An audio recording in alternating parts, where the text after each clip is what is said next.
സദ്യയുടെ കുറുക്ക് കാളനാണ് കേട്ടോ നമ്മൾ ഉണ്ടാക്കാൻ പോണത്. അപ്പോൾ അതിന് വേണ്ടിയിട്ട് നമ്മൾ എടുത്തിട്ടുള്ളത് ഒരു 250 ഗ്രാം ചേന എടുത്തിട്ടുണ്ട്, 2 ചെനച്ച കായ, നല്ല ചെമ്പ്രം കൊണ്ട കായ എടുത്തിട്ടുണ്ട്. ഇനി അതിലേക്ക് ഒരു 1/4 ടീസ്പൂൺ നല്ല മുളക് പൊടി, എരിവുള്ള മുളക് പൊടി, അതേപോലെ 1/2 ടീസ്പൂൺ മഞ്ഞൾപ്പൊടി, ഒരു 1/2 ടീസ്പൂണോളം കുരുമുളക് പൊടി, ആവശ്യത്തിന് ഉപ്പും, 1 ടേബിൾ സ്പൂൺ വെളിച്ചെണ്ണ ഒഴിച്ച് കൊടുക്കുന്നുണ്ട്. ഇനി അത് നന്നായിട്ടൊന്ന് മിക്സ് ചെയ്ത് കൊടുത്ത് ആവശ്യത്തിന് വെള്ളം ഒഴിച്ച് കൊടുക്കുക. ഒരുപാട് വെള്ളം വേണ്ട, വേവാൻ ആവശ്യമായിട്ടുള്ള വെള്ളം മാത്രം ഒഴിച്ച് കൊടുത്തിട്ട് ഒരു 4 വിസിൽ, അതായത് അത്യാവശ്യം നന്നായിട്ടൊന്ന് വെന്ത് കിട്ടണം. ഒരു 4 എൻ്റെ കുക്കറിൽ ഒരു 4 വിസിൽ മതിയാവും കേട്ടോ. അത് വേവിച്ചെടുക്കാം.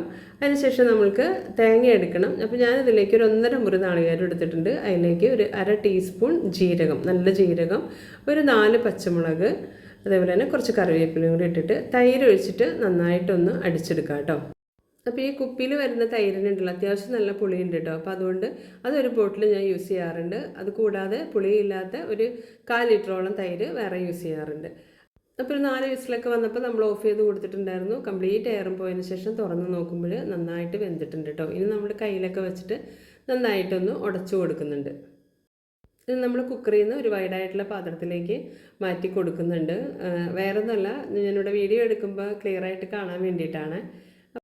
ഇനി നമ്മൾ അരപ്പ് ചേർത്ത് കൊടുത്തിട്ട് ഒരുപാട് നേരം ഇങ്ങനെ തിളപ്പിക്കൊന്നും വേണ്ട, ഒരു 2-3 മിനിറ്റ് നന്നായിട്ടൊന്നിങ്ങനെ തിളച്ച് വരുമ്പോൾ നമുക്കിത് ഓഫ് ചെയ്ത് കൊടുക്കാം. അപ്പോൾ ഉപ്പ് കുറവായെന്ന് തോന്നിയപ്പോൾ ഞാൻ കുറച്ച് ഉപ്പും കൂടെ ചേർത്ത് കൊടുക്കുന്നുണ്ട് കേട്ടോ. ഒപ്പം തന്നെ കുറച്ച് ഉലുവ വറുത്ത് പൊടിച്ചത് ചേർത്ത് കൊടുക്കുന്നുണ്ട്. അതൊരു 1/2 ടീസ്പൂണോളം ചേർത്ത് കൊടുക്കാം. ഒപ്പം തന്നെ ഒരു 1.5 ടീസ്പൂണോളം പഞ്ചസാരയും കൂടി ആഡ് ചെയ്ത് കൊടുക്കുന്നുണ്ട്. അപ്പോൾ എൻ്റെ കാളന് കുറച്ച് ഒരു മധുരം ഉണ്ടാവും കേട്ടോ, എനിക്ക് അതാണ് ഇഷ്ടം. പക്ഷേ ചില ആൾക്കാർ മധുരം ചേർക്കാറില്ല, പുളിയാണ് കാളനുണ്ടാവുക. അപ്പോൾ അങ്ങനെയുള്ളവർ മധുരം ചേർക്കണമെന്നില്ല. പക്ഷേ മധുരം കൂടെ ചേർക്കുമ്പോഴാണ് ഒരു കാളൻ്റെ ഒരു ടേസ്റ്റ് എനിക്ക് കൂടുതലായിട്ട് എനിക്ക് ഫീൽ ചെയ്തിട്ടുള്ളത് കേട്ടോ. അപ്പോൾ നമ്മളിനി കടുകൊക്കെ വറുത്തിടാൻ പോവുകയാണ്. അപ്പോൾ വെളിച്ചെണ്ണ ഒഴിച്ച് കൊടുത്തു, അതിലേക്ക് കടുകും ഒരു 1/2 ടീസ്പൂൺ ഉലുവ ചേർത്ത് കൊടുത്തിട്ടുണ്ട്. ഇനി മുളക് കറിവേപ്പിലയും കൂടി ഇട്ട് കൊടുക്കാം.